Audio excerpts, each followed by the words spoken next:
Bapak Ibu yang saya hormati, saya Reni Astuti dari fraksi PKS Dapil Jatim 1 Surabaya Sidoarjo. Terima kasih Pak Menteri telah memaparkan beberapa poin untuk Kementerian Pekerjaan Umum. Ada beberapa hal yang hendak saya tanyakan terkait dengan evaluasi hingga Oktober 2024. Yang pertama, terkait dengan target kilometer jalan yang ada di Kementerian Pekerjaan Umum di tahun 2024 ini capaiannya sudah sejauh mana? Saya mohon nanti diperjelas dengan membreakdown jalan yang ada di kota dan juga jalan yang ada di desa. Kemudian tampaknya juga perlu di Kementerian Pekerjaan Umum, apakah ini sudah ada atau belum, terkait dengan digitalisasi kondisi jalan, sehingga secara mudah publik kita semua bisa mengetahui sebenarnya kondisi jalan yang ada di Indonesia saat ini sejauh mana. Mana yang rusak berat, mana yang rusak ringan, mana yang kemudian dari data-data itu bisa menjadi pijakan kita memprioritaskan mana-mana yang perlu untuk segera dikerjakan. Saya sangat berharap bahwa pembangunan infrastruktur ini itu bisa berdampak kepada kesejahteraan rakyat. Banyak penelitian yang dilakukan oleh mahasiswa atau mungkin juga di kampus-kampus bahwa ada temuan pembangunan infrastruktur itu berdampak kepada kesejahteraan rakyat. Di antaranya di sana adalah terkait dengan peningkatan indeks pembangunan manusia. Termasuk saya sangat mengapresiasi di sini Pak Menteri tadi menyampaikan di beberapa slide itu terkait dengan tenaga kerja yang ada dari beberapa anggaran yang dimunculkan, misalkan terkait dengan 10,19 triliun, itu kemudian ada tenaga kerja 494.979 orang lah. Yang ini saya tanyakan juga, tenaga kerja yang dimaksud ini tenaga kerja yang seperti apa? Apakah tenaga kerja musiman, ataukah tukang bangunan, ataukah insinyur, ataukah yang seperti apa? Ini juga perlu mendapatkan penjelasan lebih rinci supaya kita mengetahui sebenarnya kita sering memandang bahwa pembangunan infrastruktur ya infrastrukturnya jadi, tapi adakah kemudian impact lain yang dihasilkan? Nah, saya kira ini perlu juga tertampilkan. Itu terkait dengan kondisi jalan. Kemudian yang kedua terkait dengan pembangunan infrastruktur pendidikan, Pak.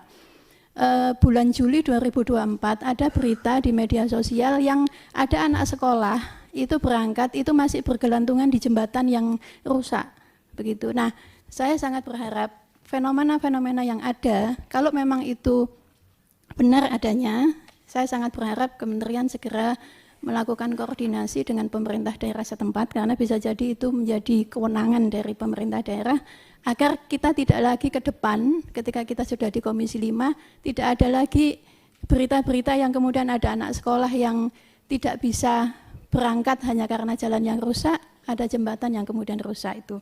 Kemudian terkait yang dengan sanitasi, Pak. Di Astacita kedua, di sana di kementerian yang di pemerintahan yang baru menyebutkan tentang mendorong kemandirian bangsa melalui swasembada air. Nah, salah satunya di sini adalah terkait dengan pipanisasi dan sebagainya.